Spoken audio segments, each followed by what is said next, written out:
Hello fellow gamers, welcome to Azreality Gaming. My name is Dustin, and today is the first day of early access for Baldur's Gate 3.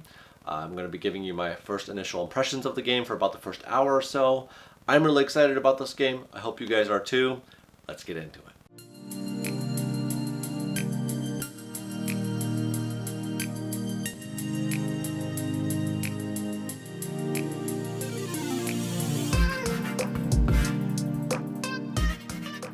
Wow, I really didn't want to stop playing this game to create this video. I felt very immersed into the game and didn't even realize 2 hours had passed already.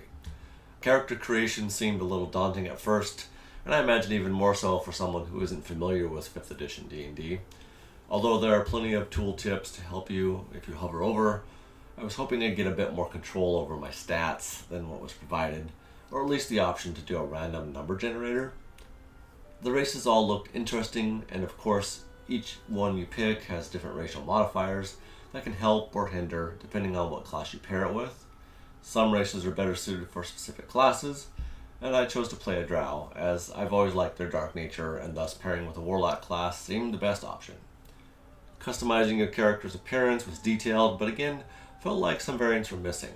I hope they add even more customization options later in development.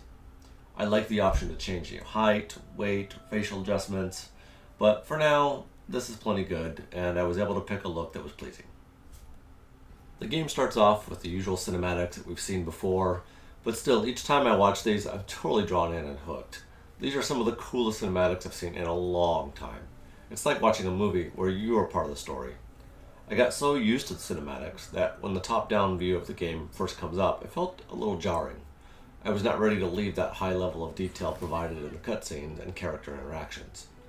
I noticed a few lagging effects, whether that was my computer or the game itself, not 100% sure, but it didn't distract from the gameplay.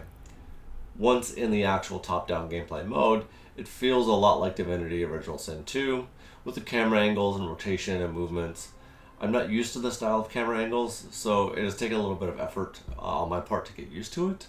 I felt like there was stuff in the environment above me that I could never see. I was hoping to be able to zoom into the character's eyes and look around that way. Alas, it seems only a close zoom to the character's body is the only option at this time. Moving around in the game was interesting and reactive to the environment. If you step on a puddle of blood, your character leaves bloody footprints. If you accidentally walk through some fire like I did, then you burn and catch yourself on fire and hurt yourself. You really have to watch where you are walking, and so it gives a sense of danger to the environment that many games just don't capture.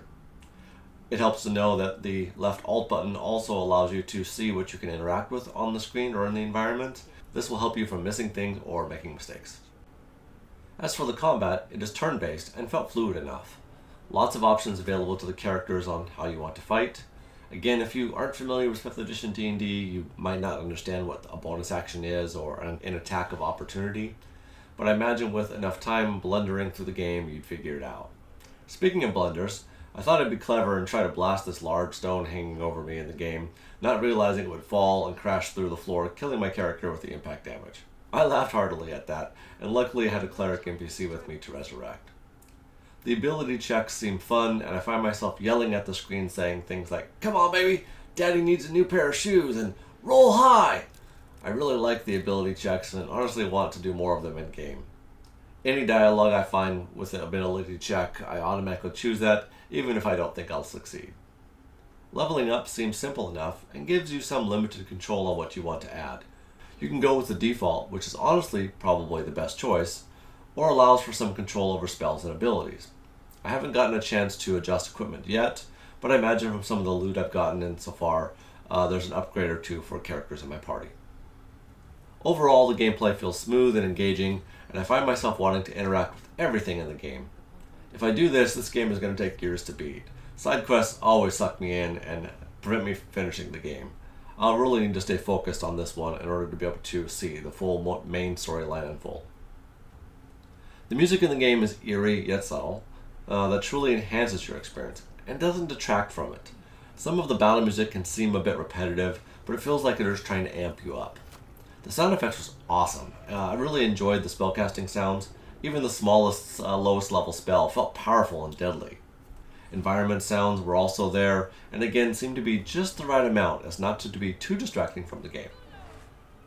Overall, I'm very impressed with the game. I can't wait to get into further dialogue with the other NPCs. I look forward to seeing the romance options unfold in this early access of the game. Right now, I would strongly recommend any fans of the Divinity Original Sin series, Pillars of Eternity, or any of the classic D&D games to check this out. You will not be disappointed. If you liked this video, please remember to like, share, and subscribe, and hit that bell for future notifications when we upload. You can also follow me on my social media platforms, Twitter, Instagram, and Twitch, which I stream on the weekends.